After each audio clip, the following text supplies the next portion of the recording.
Hello, Ben Mankiewicz with you. Thanks for staying up late with us on TCM as we continue with tonight's lineup of Best Picture winners. It's all part of 31 Days of Oscar, which runs through Sunday, the night of the 96th Academy Awards. Up next, an arrogant phonetics professor wonders many things.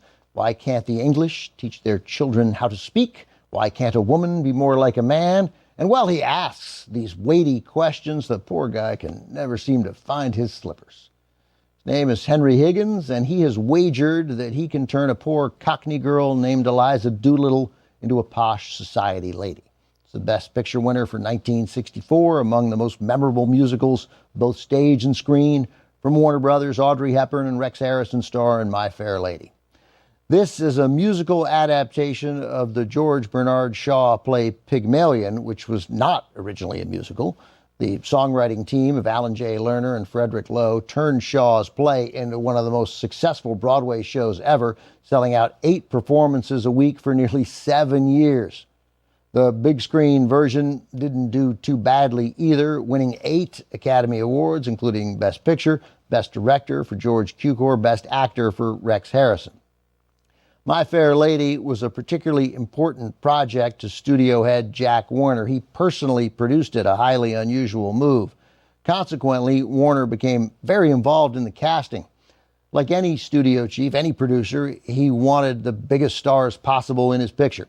Since he couldn't get Cary Grant or Peter O'Toole for the lead, Jack Warner was forced to settle for probably the best man for the job, Rex Harrison, who'd played the role so well on Broadway. With that decision, Warner rather famously refused to hire Harrison's Broadway co-star, Julie Andrews. Warner's point was one we've heard throughout Hollywood history. On a purely business level, it makes sense. Julie Andrews had made 0 movies. Warner's worry was that she was not movie star material. So Jack Warner went out and hired Audrey Hepburn to play Eliza Doolittle. As movie fans know, there was no need to shed any tears for Andrews. She proved Jack Warner wrong, and she proved him wrong quickly, starring in her own hit movie released the same year, Mary Poppins, and winning a Best Actress Oscar for that performance. She couldn't have made Mary Poppins if she'd been cast in My Fair Lady. Before the Oscars, when she won the Golden Globe for Best Actress for Mary Poppins, Andrews famously and adorably thanked Jack Warner for making this all possible. Warner was in the crowd. He was an incredibly good sport, laughing along with everyone else. Things worked out for Warner, too. His production swept most of the major Oscar categories at the Academy Awards.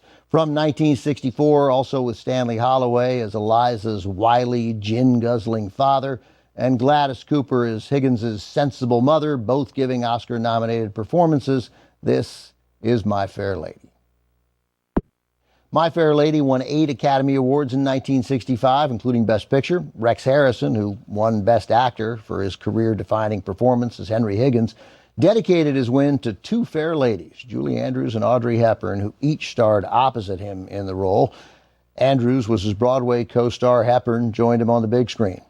Despite delivering a loverly leading performance, Audrey Hepburn was not nominated for an Oscar. That surprised many. On the other hand, the 1965 Oscars gave My Fair Lady director George Cukor the only Academy Award of his illustrious 50-plus year career. My Fair Lady also yielded the only Oscar win for Warner Brothers studio chief Jack Warner as a producer. Ahead tonight, the Best Picture winner for 1963, a bawdy British historical adventure starring Albert Finney. Tom Jones is next on Turner Classic Movies. Next on TCM, Tom Jones, then Our Town, and later, the story of Louis Pasteur. Oscars under a microscope today.